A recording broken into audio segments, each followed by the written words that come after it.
नमस्कार। कभी कभी हम ऐसे व्यक्ति से मिलते हैं, उनकी बातें सुनते हैं, जिनकी बातों में इतनी गहराई और ज्ञान होता है कि सुनने वाला भी मंत्र मुग्ध हो जाता है, जिसकी सोच में विजडम, पॉजिटिविटी और गाइडेंस छलकती हो। ये गुरु ग्रह की शक्ति होती है।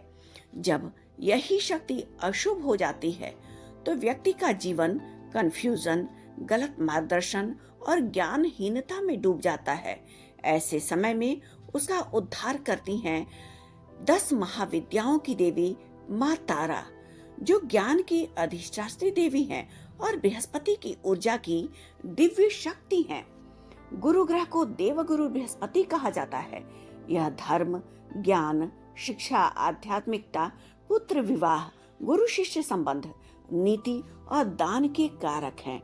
ज्योतिष शास्त्र में गुरु ग्रह को जीवन में बहुत शुभ देने वाला ग्रह कहा गया है। सबसे शुभ ग्रह है देवगुरु बृहस्पति।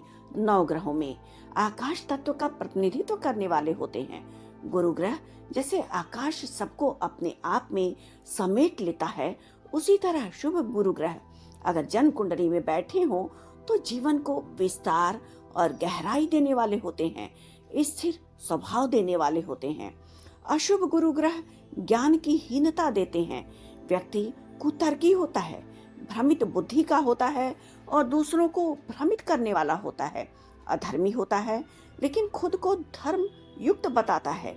जीवन में डिले मैरिज अगर हो, संतान से कष्ट हो, आर्थिक हानि अगर हो, तो निश्चित तौर पर जन्म कुंडली में देवगुरु बृहस्पति पीड़ित होते हैं। 10 महाविद्याओं में माँ तारा को ज्ञान और मार्गदर्शन की देवी कहा गया है। उनका स्वरूप नीलवर्ण का है। वे साधक को भ्रम से निकालकर सत्य का मार्ग दिखाती हैं। तारा का अर्थ स्टार यानी मार्गदर्शक। वे महाकाली की ज्ञान रूप हैं। साधक को संकट के सागर से पार लगाने वाली होती हैं। जैसे अंधकार में दीपक राह दिखाता है, वैसे ही माँ तारा साधक को विजडम और क्लियरिटी प्रदान करने वाली होती हैं।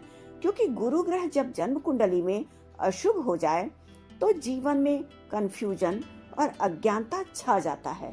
तब मातृशक्ति का तारा स्वरूप साधक को सही दिशा देने वाला होता है। गुप्त नवरात्रि के दौरान अगर जातक पीले रंग का वस्त्र धारण करके चना, गुड़, हल्दी का भोग लगा करके माँ तारा की पूजा आराधना करे, तो निश्चित तौर पर शोधकर्ताओं, आध्यात्मिक साधकों को माँ तारा डिवाइन गाइडेंस देने वाली होती हैं। देवताओं के गुरु देवगुरु बृहस्पति धर्म और नीति के मार्गदर्शक हैं। ज्ञान और वाणी के भी कारक हैं। जब गुरु ग्रह कमजोर हो तो व्यक्ति में दार्शनिकता और विवेक की कमी आती है। ऐसे समय में गुप्त नवरात्रि में माँ तारा की साधना से ज्ञान विवेक को सही दिशा मिलता है, क्योंकि ज्ञान ही सबसे बड़ा प्रकाश होता है।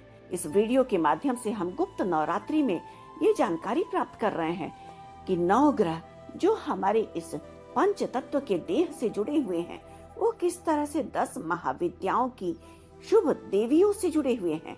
अगर आपकी जन्म कुंडली में देवगुरु बृहस्पति अपनी नीच की राशि मकर में बैठे हैं या पाप ग्रहों से दृष्टियुक्त पीड़ित हैं, तो आप गुप्त नवरात्रि के दौरान माँ तारा का साधना आराधना करके उनके शुभता को बढ़ा सकते हैं।